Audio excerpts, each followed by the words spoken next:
if this election result ends up being decided in the courts. Joining us now is Reverend Mark Thompson. He's a civil rights activist and the host of Make It Plain podcast. Hello to you. Thank you for joining us on the programme this morning.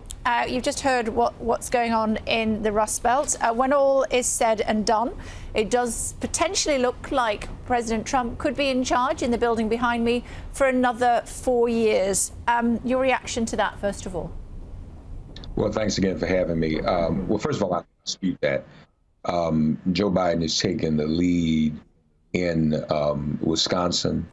There are a lot of votes still out in Michigan, and he's gaining on Trump in Michigan. And Philadelphia and Pittsburgh have yet to be counted in Pennsylvania. So I still think there are a lot of votes out there. Plus, there are a little over 250,000 votes around which there's going to be a federal court hearing today that the United States Postal Service did not deliver those votes in mail-in ballots. So, you know, there's a lot more, I think, to count here. And in all of the places I named, you're looking at a pretty significant African-American vote and African-American electorate. So I think there's much that remains to be seen. OK. I wonder how the Black Lives Matter movement has changed America, do you think? Well, you know, obviously, there has been a big discussion and a reckoning in America, especially since the deaths of George Floyd and Breonna Taylor. But I think the reality is, as we're looking at Trump still doing well, I mean, it's not over yet. Hopefully Biden will win, but Trump is still doing well enough that it makes one wonder whether or not there is enough change in America.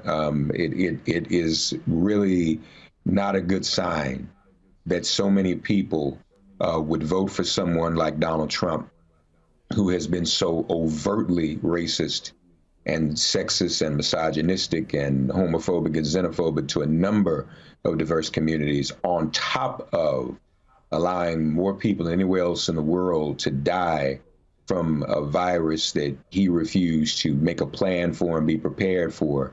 It's a little troubling that many people would still vote for Donald Trump. So there's a lot more awareness that needs to happen. There's a lot more that needs to be done to awaken this country to choose a better path than Donald Trump's racism, neglect, and incompetence.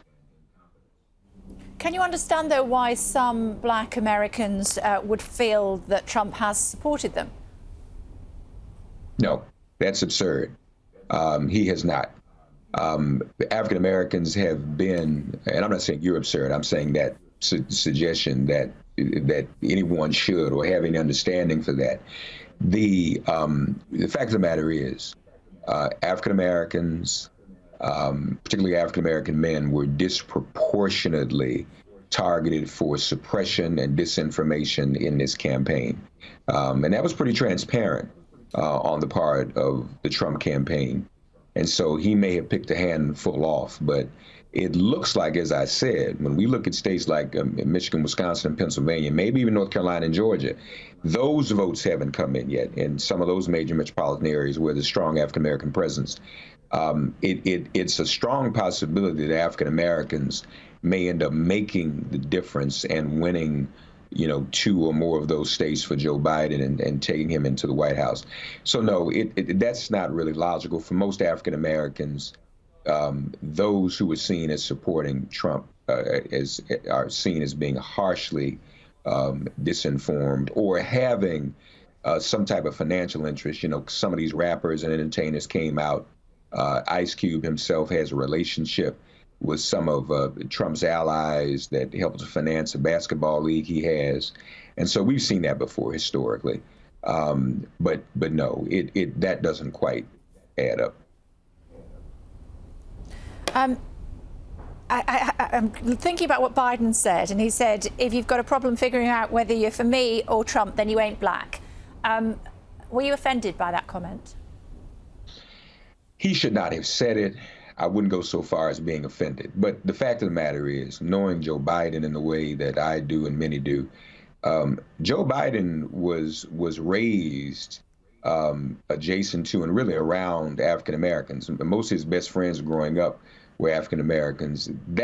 When someone like Joe Biden makes a statement like that, it's because he's been made to feel very, very comfortable around African Americans. But that does not entitle him or excuse him from saying something like that. I think that was a bit presumptuous and insensitive on his part.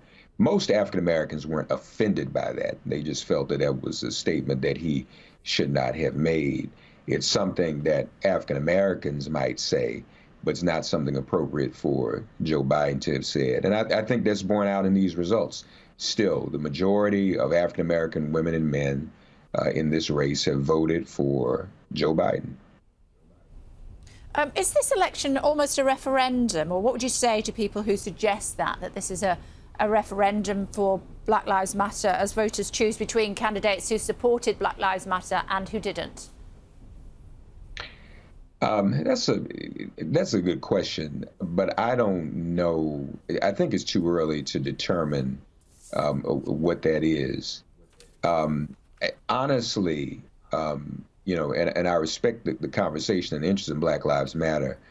I'm not convinced Black Lives Matter was on the ballot as much as other issues like the pandemic, perhaps even like the economy.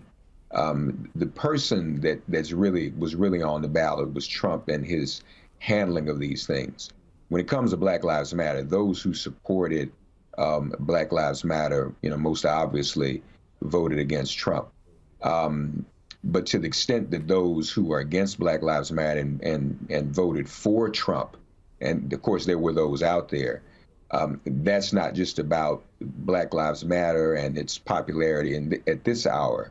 But that comes from a history of racism and white supremacy in this country, and that those voters probably would have been there, whether there was a Black Lives Matter movement or whether there was the police-demic, along with the pandemic, as I like to call it, that happened this summer. Those voters still would have supported Trump. Because remember, Trump ran on a platform of racism when he was questioning President Obama's birth certificate and his nationality. I think overall, as I said, though, Black Lives Matter has more work to do. America has more work to do. I know some voters were won over.